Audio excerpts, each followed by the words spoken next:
Hello. Uh,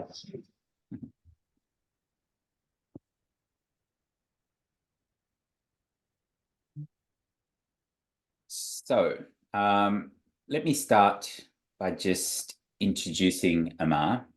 Um, so basically, Amar and I have known each other for quite some time. I think it's 6 years, if I'm not mistaken, 6 or 7 years. I've got to know him as a colleague in my previous job at Nestle, and then also to work with IDA Plus, and I really count him as a close friend as well.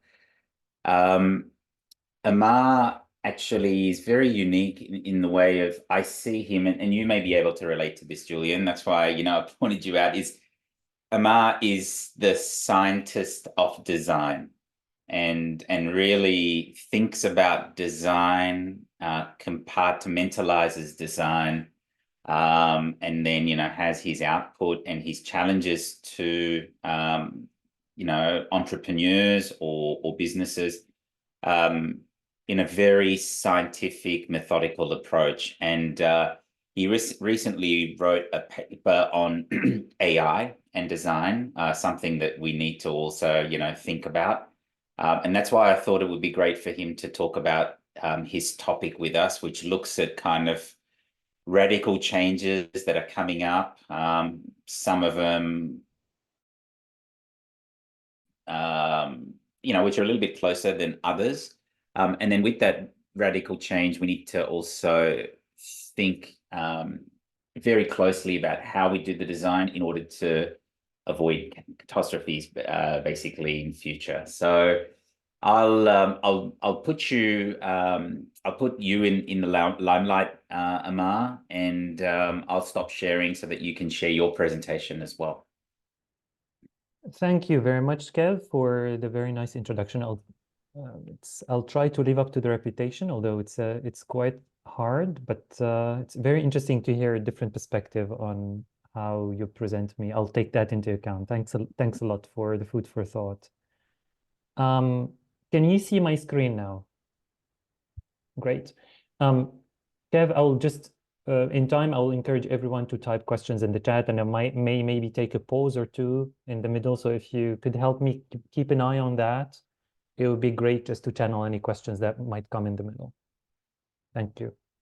So I'm very excited to present this to you and to discuss this with you actually. I think we have a very interesting audience here.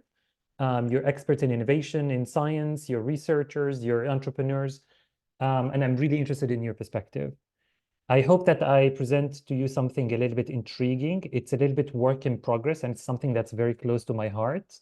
It's not finished. It's something it's kind of part of a live question that I'm trying to tackle, which relates actually, how do we design technology meaningfully? And how do we define meaningfully, and how we define what people need, and how we design for that. So, of course, that's a very big quest.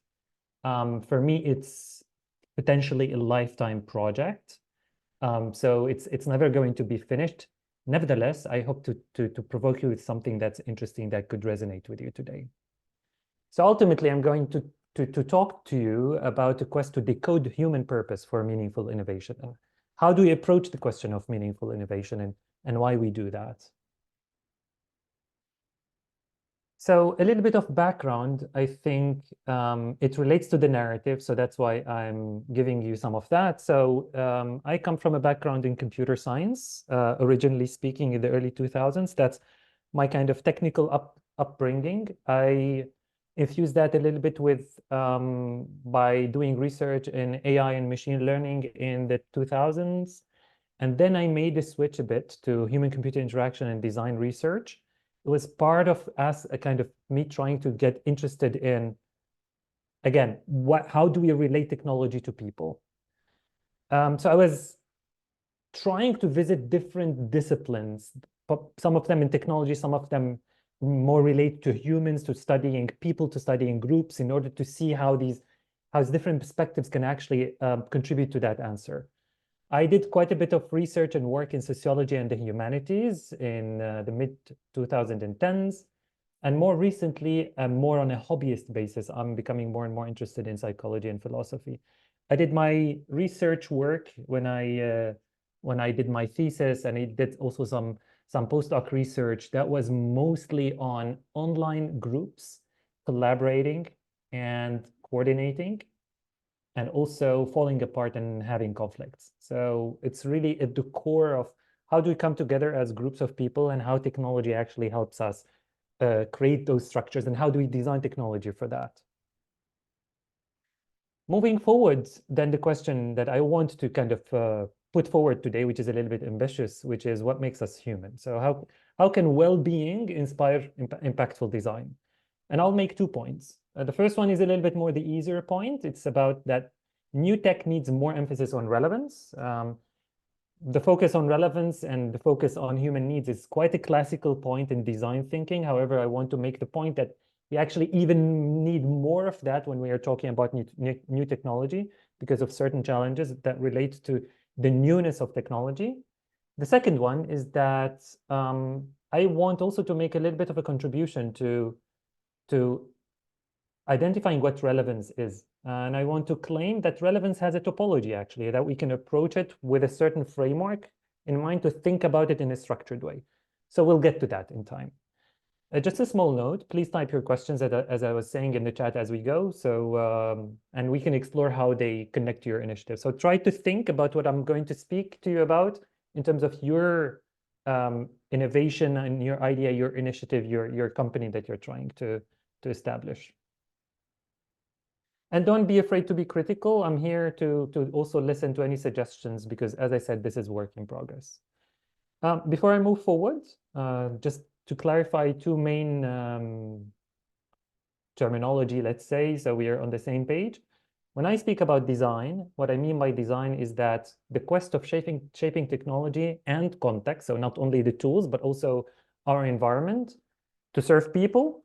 So people are really at the center of the stage, but at the same time to sustain the initiative. So it's also about business sustainability.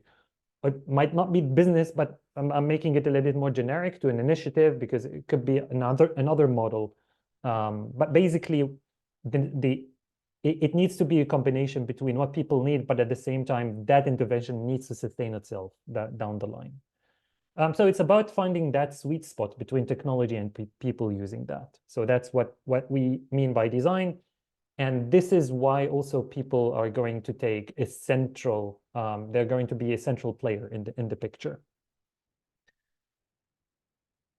Now, going to the first point that I want to make, which is finding relevance. And I want to claim is that there is a fundamental challenge for emergent technology, more even than when you're, I don't know, if you want to have an innovation in something that's already very well established by now, like digital or internet business, then you probably already have kind of predictable set of parameters and an environment to work with.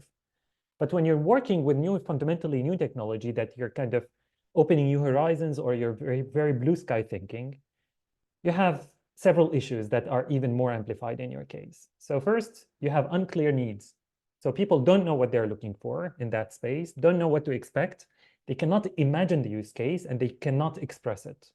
So how do you approach that? I mean, it's even just starting to talk to people is challenging in order to try to nail that sweet spot between the use case that you're trying to implement and the technology that you're developing.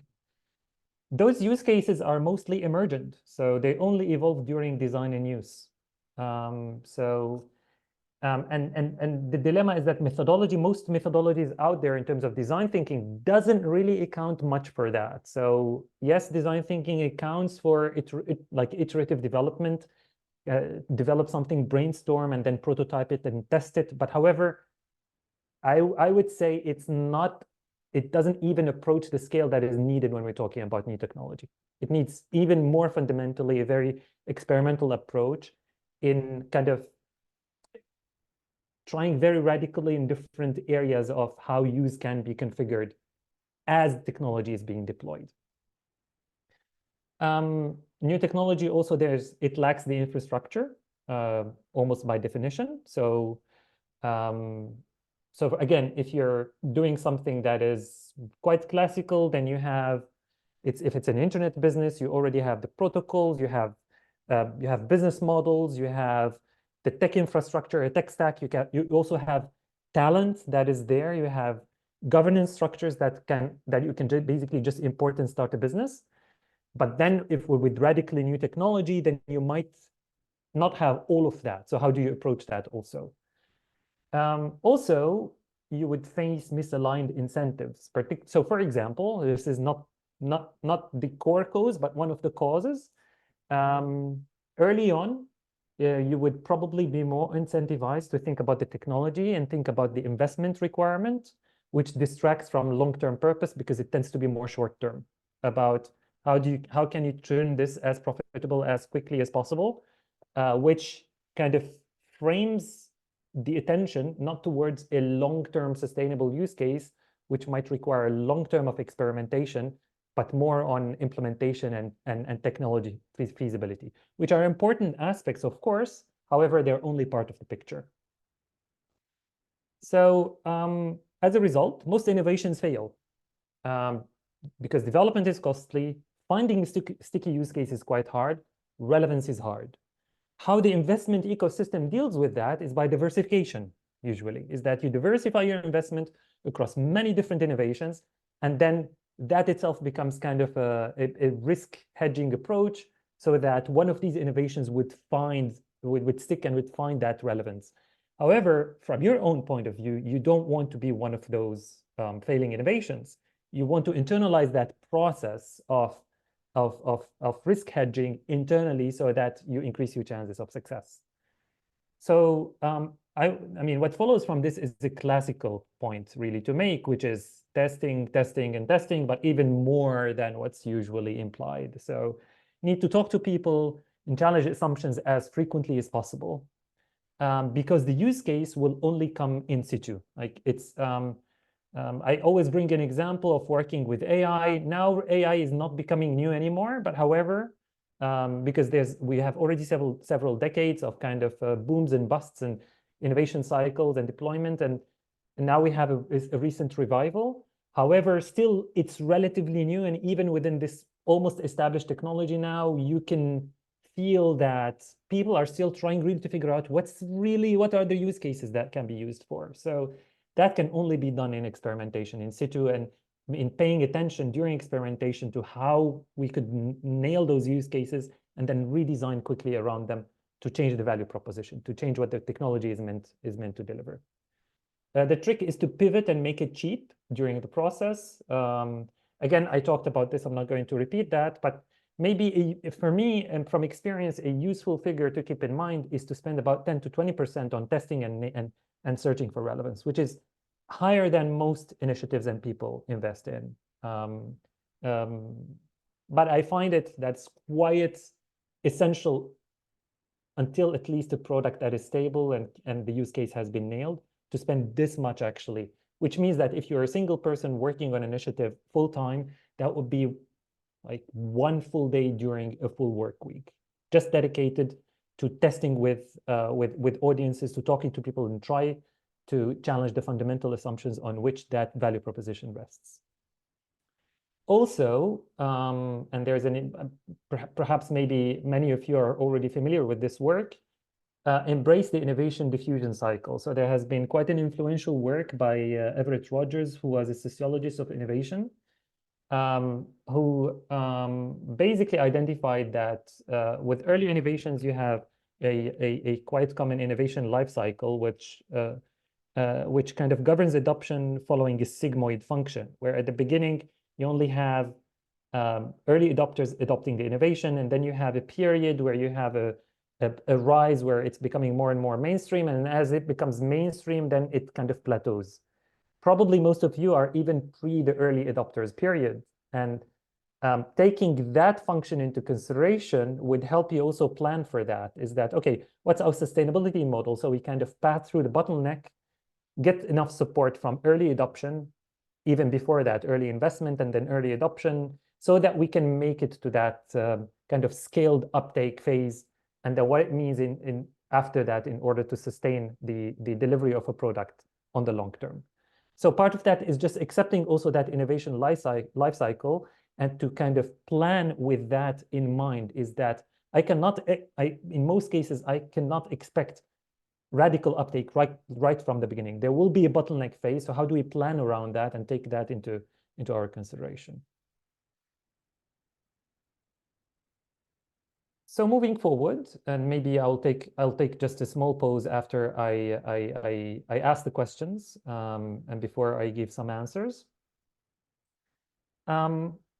I talked a little bit about the need to nail relevance and the need to test and need to research a lot in order to find that use case that is really relevant for people and for communities in order to achieve adoption of technology. And most frameworks in design stop at that level. For me, what's also really important is that to know what relevance looks like. So what do we mean when we say relevance? And I want to put forward a topology of human purpose. So what's relevance? There are lots of clues actually from different disciplines.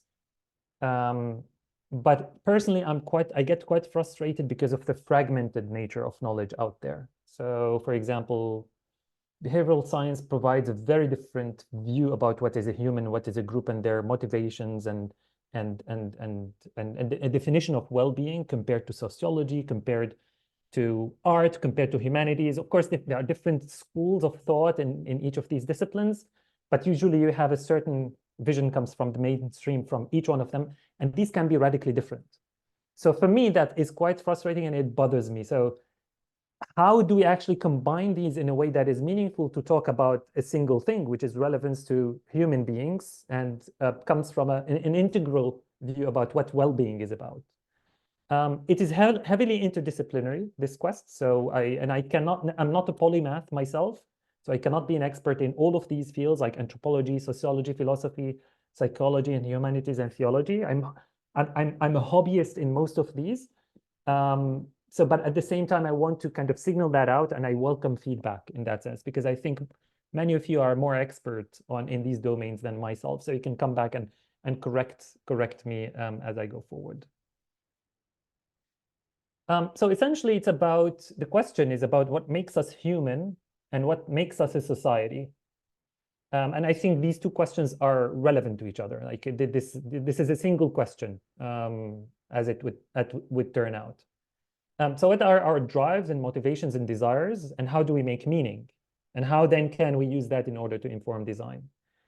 I would say more recently for me, I'm starting at least on a personal level to unlock some clarity.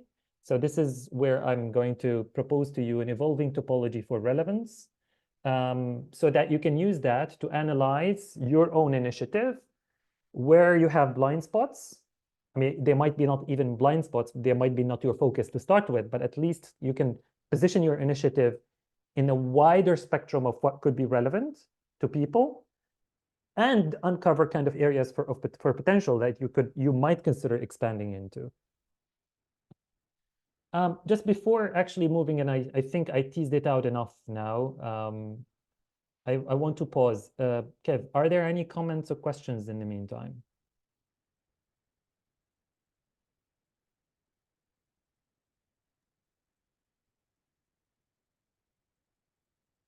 No? Okay, let's move forward.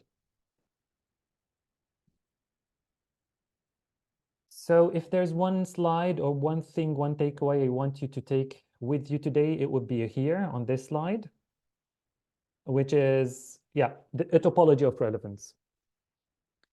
I would say self-sustaining systems have three core purposes. And I'm taking here a dynamic systems approach. For some of you who might be familiar with, systems science, cybernetics, autopoiesis. So these are all kind of connected disciplines. The first one, and don't worry if it's a little bit unclear now, it will get clearer as we move forward. The first one is homing, returning home. It's about sustaining and alignment. It's about maintenance and caring and empathy and coherence of the organism. And here, it's good for me to clarify that when I say a system, it could be a single human being, like a person. It could be a group of people. It could be a meta group of groups. And So I'm rising in complexity, but we can even go kind of the other way around. You go simpler and simpler. So a human being, you can divide that into subsystems of organs, and these organs kind of are, each one of them is a multicellular organism, and then you can go down to singular cells. On each of these levels, I'm making a claim that each of these levels, for that system to be self-sustaining, it needs to achieve these three purposes, or to seek these three purposes. The first one is about sustaining itself. Like that cell or that human or that group, they need to establish their environment. They need to acquire resources. They need to maintain their connections. They need to care for their locality and their well-being, so that they don't perish. So that's purpose number one. The other one, on the other hand, on the right hand side, it's about achievement. So, and that's about the drive to rise and conquer. So it's about being action oriented, achieving goals, rising in terms of status, especially because we're almost always in a social kind of a context, even for very simple forms of life. It's about competition, it's about recognition. So it's about rising up the hierarchy. So the first one is more about care, connection, sustenance of self and group and connections. The other one is more about how achievement within that context and rising up and becoming more of the dominant individual within that context. And then in between the two, it's more like a purpose that kind of mediates between the two. It's about transcendence of that entity. So if you think about that from a point of view of a singular human being, it's about the drive to grow. It's about it's about exploration, about making choices to move from homing to achievement. What do I choose? What's my identity? What are my goals? And it's about learning from experience and integrating that back into one's identity. So it's about the loop between the two, about returning home. I mean, you could also think about the metaphor of our daily lives, right? So in the evening, you go back home, you take care of yourself, you connect with the family. During the day, it's more about achievement. And then the loop between the two, it's about making those choices, integrating that back and learning from experience and growing as a human being. You can extend that metaphor also on a group level, on how we actually sustain our mutual livelihoods in a community. How do we establish connections with our neighbors? How does that kind of even extend to the nation state? How do we create national identities? And how do we go forward in order and think in terms of achievements? How do we succeed in the economy? How do we rise? How do we acquire more resources? And then the loop in between is that how do we govern that? How do we establish the right connection in order to make the right choices about that collective in order to achieve something, and then bring it back and integrate it in our identity and then grow together? Now, moving forward, I'm going to dig a little bit deeper into each of these aspects, just to be a little bit clear about what each of these mean. So homing is about the drive to sustain and align. So I'm just throwing keywords here to kind of create a certain association in your minds. It's about sustenance, caring, recovery, about building empathy with others. It's about relaxation. So for example, one of the issues that I often found that's as frustrating when looking at design science and looking at a lot of positive psychology, perhaps, behavioral science, is that it was a lot about achievement, and there is a little that accounts for the off parts of the cycle, about connection building, about caring.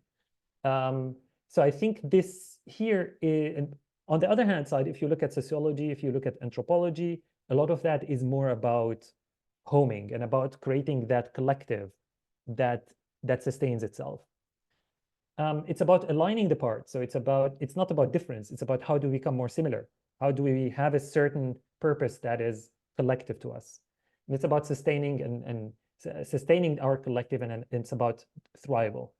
And it doesn't only need to be on a group level. It's also on a personal level. And if this goes wrong on a personal level, it's very clear. You have psychological disorders, because you have within the frame of a singular human being, there's a lack of integration and alignment between the different subsystems within a human being that leads to certain disorders. So you can also think about that on a personal level. Some interdisciplinary examples about homing. So social bonding on a neurological level, the role of oxytocin and serotonin in connection and interaction between individuals in a group. So we have very clear neurological basis that for drives that kind of encourage us in order to establish connections and care for other individuals. Empathy and compassion in psychology, they are key to flourishing and well-being. That's also quite well established. In sociology and in anthropology, and also in evolutionary theory, social connections are vital for survival and thriving. Now, solution examples, when we look about innovation, I would say most what we consider as innovation doesn't really focus on this area. Most of what is innovative has implications on this area, but in terms of story or in terms of focus, doesn't really much focus on this area. But we can think about support groups, for example, for chronic illnesses, neighborhood tool libraries, collaborative communities like online mental health communities. And notice here how high-tech is relatively absent. Like you can talk maybe about social networks, but I would say even most social networks are more about achievement rather than homing and caring and sustenance. However, ironically, most of these have an implication on homing and have a detrimental implication on homing. Like we focus too much on achievement. Maybe I make that ethical point a little bit later. But yeah, food for thought is that how do we think also about homing, which is a core tenet in well-being, both for individuals and groups, as we think about innovation as well. Now, the second or the rightmost tenet, which is about the purpose of achievement, which is the drive to rise and conquer. It's about action, it's about achievement, about growth. Here, competition and dominance and recognition and reward becomes really like the forefront of the picture. It involves aggression and conflict. And for me, it's also very important to talk about human drives and motivations, both individually and on a group level. Very neutrally, like so that we don't cancel that there is aggression, there is conflict as part of human nature, and we need to account for that. So we don't need to presuppose that, okay, we need to kind of suppress or cancel certain aspects of the human nature. No, we need, if there's something that we observe out there in nature and we have a basis for that, both on a group level, on a human, on an individual level, from a neurological or from a behavioral perspective, then we need to account for that. So we need to take this into picture, and I think it fits within the achievement, because part of achievement also is that if we don't align with others, then it leads to certain forms of conflict. And even on a personal level, if you have a personal conflict between certain purposes and goals, it can go, I mean, very deep. If it's very deep, it can also produce certain forms of disorder.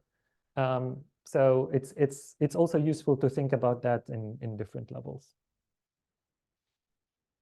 Some interdisciplinary examples, again, from neuroscience, think about the role of dopamine in goal-oriented behavior. It's a very strong, actually, driver that gets us to do something, which is the reward of achievement. From evolutionary psychology and also from anthropology, it's very clearly established that we have a strong drive for mastery and status within a group. And different species achieve that differently, and we take it to very complicated levels in human societies. It's evident in social organization, because lots of our social organization out there, the dimension of competition and competitive structures is very pervasive. Like, think about any organization out there that's long established, you will often find a hierarchy, and that hierarchy is a dominance hierarchy. Now, there are some arguments in anthropology particularly, which I see very intriguing, is that, and I'm not sure where I stand on that spectrum, I find it very interesting, is that up until about 10,000 years ago, we have been mostly, since we've been in tribal hunter-gatherer kind of lifestyle, our connections was much more equal, and that was our evolutionary background. So we are evolutionary built to live in much smaller groups and much more equitable societies. It doesn't mean that we don't have status, because probably we also had status play a role, but that was not formalized as it is today. So we grew up in that environment for hundreds of thousands of years, and even millions and billions of years before that. And up until quite recently, which is 10,000 years ago, which is like a blink of an eye in evolutionary terms, since up until that moment, we had no experience as individuals and as communities in living and in designing and in living in big communities that we have today, in large groups, in neighborhoods, in cities, and in nation states. So part of our kind of modern struggle is to deal with that, tension, deal with that fact. How do we work with that? So social organization is still not a finished thing. We don't need to take it for granted. It's not the optimal solution out there. So the fact that we have pervasiveness of competition is up for scrutiny on its own. So the question of how do we kind of manage that balance between achievement and care, between equitability, but at the same time competition and dominance, is up for grabs. And I would say it's a source of lots of tension in modern society. So tech examples, actually, I found it hard to mention tech examples because it's overwhelmingly abundant. Like almost every innovation, every technology, every new thing, every business is about achievement. So it's hard to come up with a list of examples that kind of covers everything. But I would say almost every business out there. Our whole economy is based on achievement. Our governance that follows our economy is based on achievement. It's based on competition, and ultimately it's trying to govern achievement so that it's more towards the dominance part rather than conflict, although we don't manage it all the time. So we still have some conflict within our major social organism. But still some examples: performance tools, gamified platforms, status-driven consumer technology. Yeah, I just emphasized that. Notice how technology is mostly about high performance.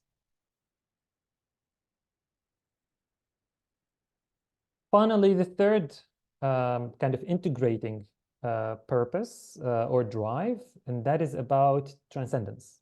That's about integrating, well, first, it's about moving from care to achievement, or from homing to achievement. So it's about certain discovery and choice making, which enable us to move. So I'm returning back to my cocoon, and I'm taking care of myself.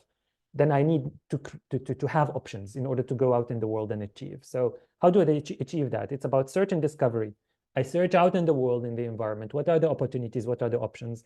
I need to make choices based on priorities, on my identity, on my understanding of the world, what my ethics are. And I mean ethics here in the technical sense, is that what is my drive? What is my life drive out there in the world? How do I make choices?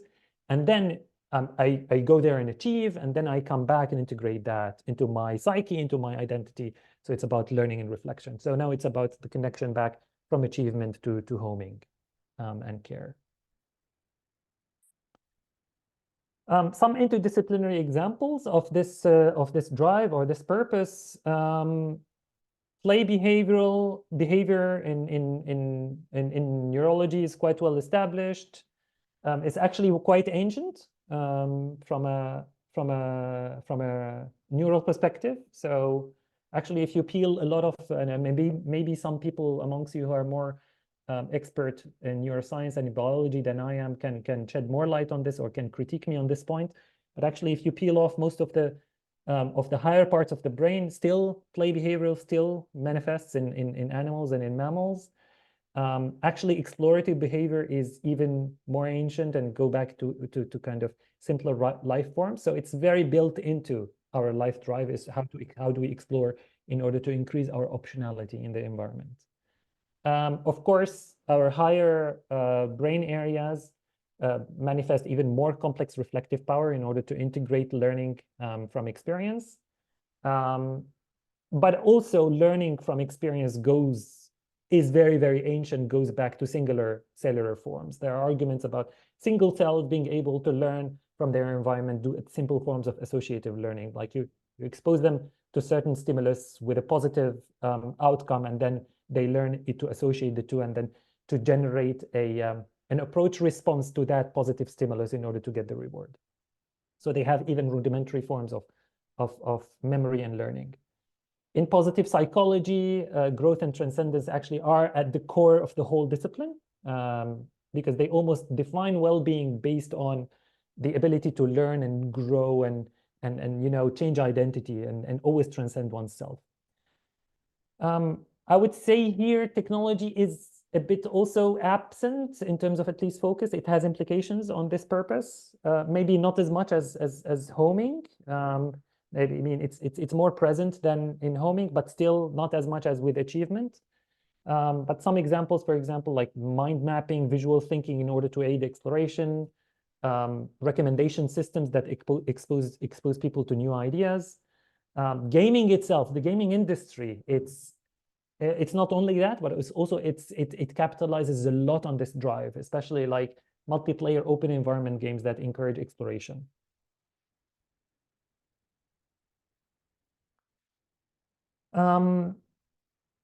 So I presented the three main purposes. There are underlying dynamics that make that work to start with, or that make an organism an organism to start with.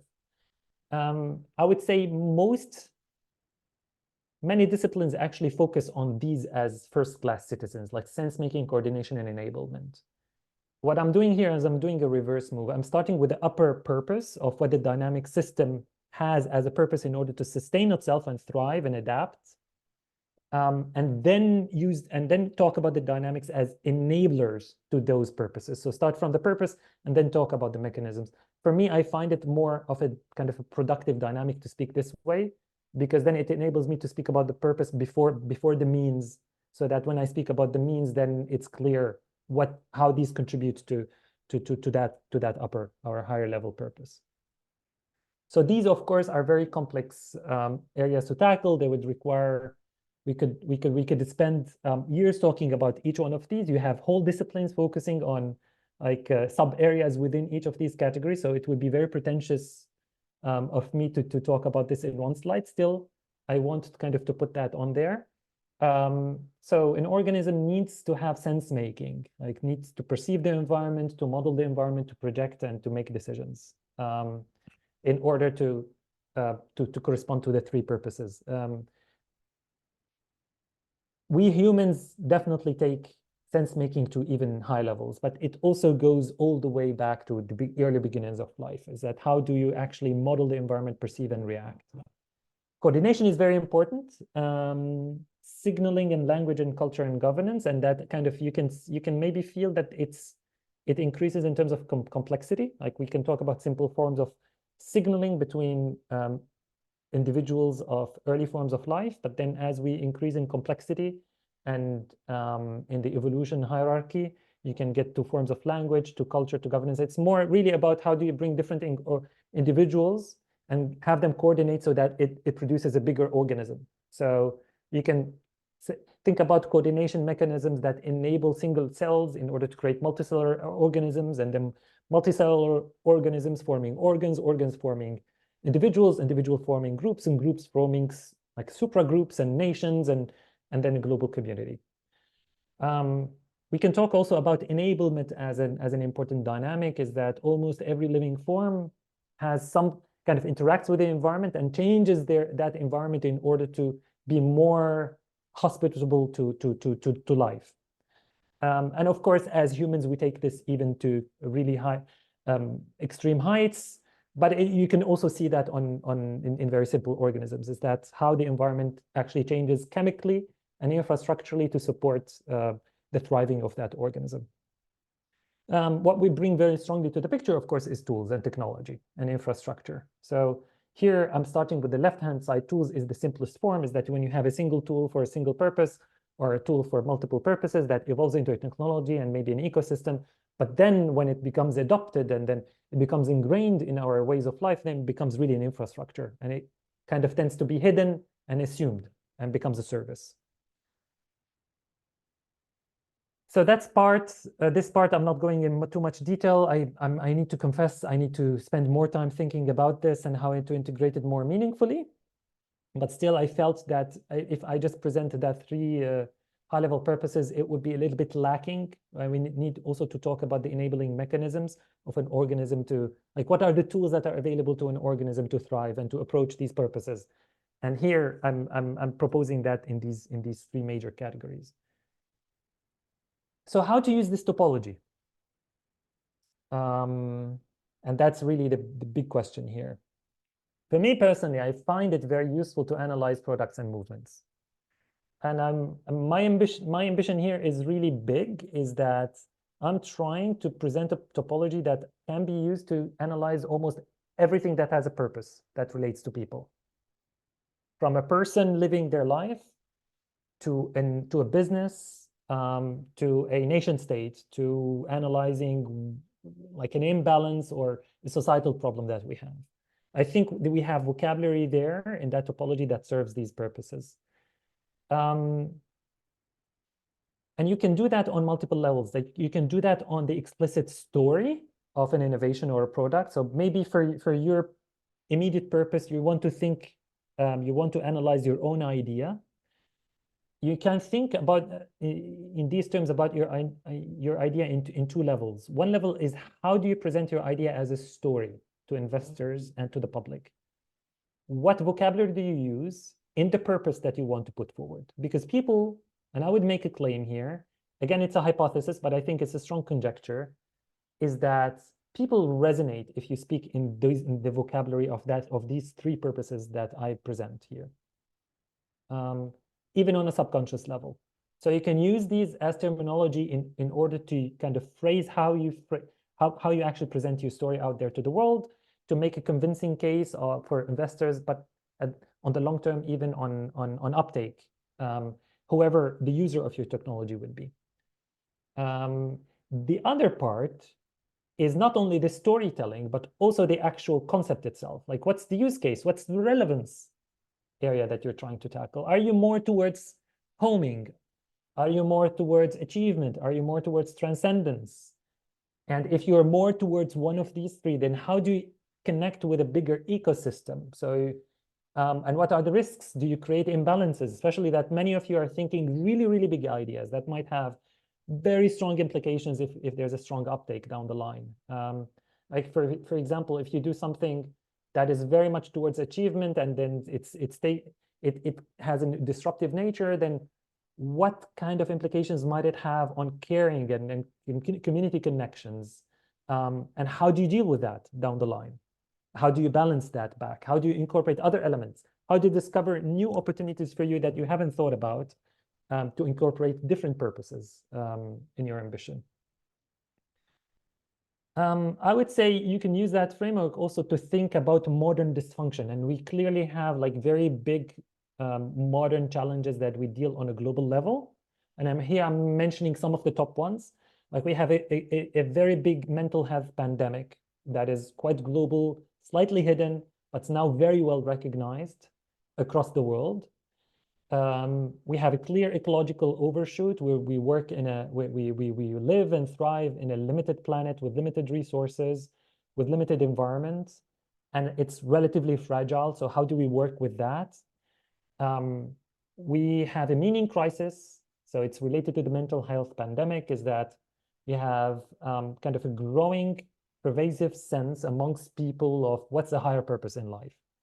And you can maybe feel that lots of these issues kind of belong to the left hand of the spectrum, to homing and care and cohesiveness and connection. And again, I think that's part of the fact that a lot of our current kind of socio-economic and political system is more geared towards achievement. So there's a little bit of a neglect on the left-hand side, and that kind of produces this kind of pervasive sense of imbalance that we have. So think about that in terms of what does it mean for your own innovation and technology. Hyperconsumerism and inequality, again, I think the argument is a little bit similar, so I'm not going to repeat that. So finally, a recap. I talked about these three high-level purposes of any self-sustaining organism, from homing to achievement and transcendence, that kind of integrates and cycles between the two, resting on three basic dynamics of sense-making, coordination, and enablement. So my question back to you is to think about where is your story and goal and purpose for your technology? What are you really trying to achieve? And that would be the upper row, phrased in terms of the core purposes. But then the how to achieve that probably rests on the mechanisms that are on the lower row. So probably I would be willing to make a bet that when you're thinking about your idea mechanism of implementation, then you're either working with improving or making sense-making different, or the capacity to coordinate different, or making the technical enablement of that action improved and different.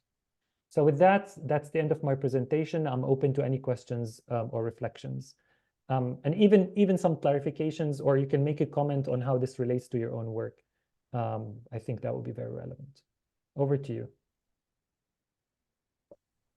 Hi. I don't have any questions yet. This is pretty big topic and requires some thinking, but it's pretty inspiring and interesting. And I think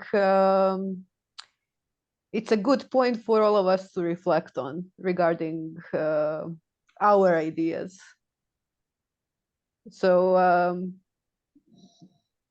more of a comment for now. Thank you. Thanks, Marina.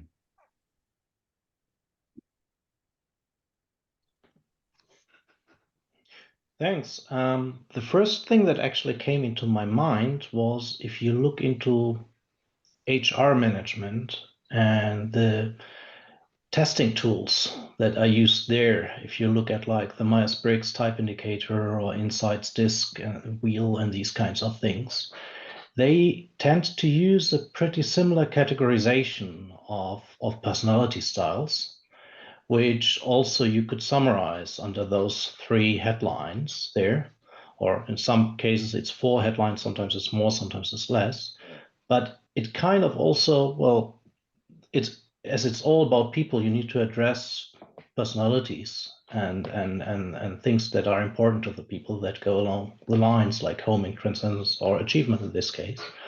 So yeah, it was an interesting learning to connect to these things that I originally had in mind for a completely different topic, and now we dig it out and use it for innovation, right? Absolutely. And if you can make me a link offline to some of these frameworks, I'll be more than, I mean, the more I get to challenge and think about this from different perspectives, the better I will be able also to develop this further. But I agree. I mean, probably whenever there's a framework that's trying to understand people and groups, it's going to resonate with this because it also comes from the same roots. And I agree also with you about the fact that it relates to different personalities, relates to different dynamics in groups. You might have, especially when you're talking about social groups, you might have, there's an argument that, especially with specialization, you have certain individuals more focusing on achievement, others more focusing on homing and care. And that's part of what makes a group versatile to start with. So, and I would make the same argument about an innovation. It doesn't mean that an innovation needs to tick all of these boxes, but I think it's useful that an innovation, as an exercise, to position an innovation on the spectrum. What does it really, because it will bring you more clarity, both about the story that you're trying to tell, but also about the use case that you want to fashion. But if you want to go for achievement, absolutely. I mean, by all means, go for achievement. If you want to go for homing and care, that's all right as well. But probably more probable than not, most big innovations would have implications on the full spectrum. So it also helps think about that upfront a little bit and maybe capitalize on that. And the bet that I'm also willing to do, and that's a long-term bet and more than a lifetime bet. So I'll probably never live to see that. So I don't care if it works or not, but is that something that's really going to be long-living as an innovation, it needs to tick a lot of boxes. It needs to resonate on many levels so that it really contributes to the balance of the organism.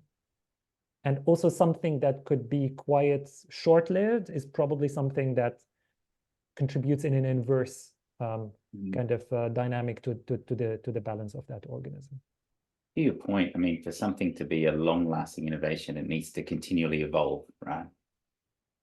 I think that's the basis of survival. I think your discussion has given us some good terms to actually think about. Try and reach at least some basic understanding around it before then, you know, we think about applying it in our daily innovations. Amar, I also liked your humility and talking about a work in progress, because to my point on evolution, everything has to be that anyway. And, you know, I like the way that you allowed feedback, allowed discussion in terms of that. And I think it's a discussion that we will carry on in Estonia, but it really gave us a good base for that discussion. I didn't really know what, you know, the topic that you were going to dive into. And I was almost thinking, well, is he going to talk about frameworks and tools? And what you actually managed to do is, pardon the pun, but transcend all of that and actually talk about the philosophy of human-centered design in a way. And yeah, I really, really appreciated that. Thank you. Thank you, Kev. Yeah, there is an ethics that actually you can derive. So I think also your comment kind of triggers a thought in my mind about there is something that you can derive from this as what should we do, right? Like there's an ethic almost kind of embedded into this. And what I like about it also is that it's almost self-contained. Like it doesn't rest on other assumptions external to the framework. Because I'm trying here to describe what is the notion of life that's kind of achieves a balance between sustenance and evolution. And you just mentioned the evolution part. And if we can think about an innovation either as an organism that's trying to sustain itself and evolve, or about its contribution to a form of life that exists. So it needs to contribute to sustenance and evolution. So it's in that sense, kind of, there's an ethics that derives from that. And sure, we can discuss more in Tallinn about this. I'll be more than happy to catch up with people having thoughts on this. Great. Is there any other final comments?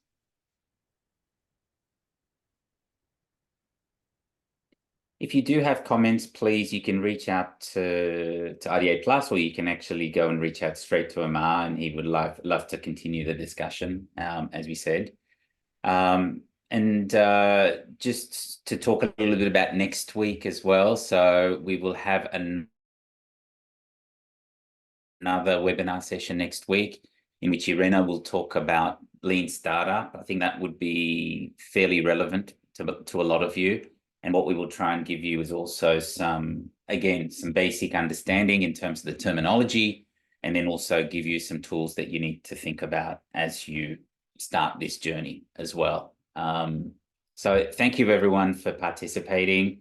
Again, you know, I had a very thought-provoking session where we need to continually revise and go back to. Incidentally, I'll just share where we're keeping the recordings of these sessions. Just bear with me. Can everyone see my screen or not? Yes. Yes. So if you go into the Serendipity Collective website, and then you just click on the 2024 edition, and you'll see here the webinar series. So Tib's discussion topic is already there, and then we'll follow it up with Amar's once I actually finish with the recording. So feel welcome to go back, reflect on these as well, and then share it with others in your network. Great. So I wish you all a great weekend. Happy Friday. There is some information that I need to give some of you as well, in terms of the venue, and also in terms of how you need to prepare and be ready for the sessions. But it was our pleasure to bring these to you, and we'll see you soon. Great. Thank you. Thank you. Thank you. Bye-bye. Bye. Bye.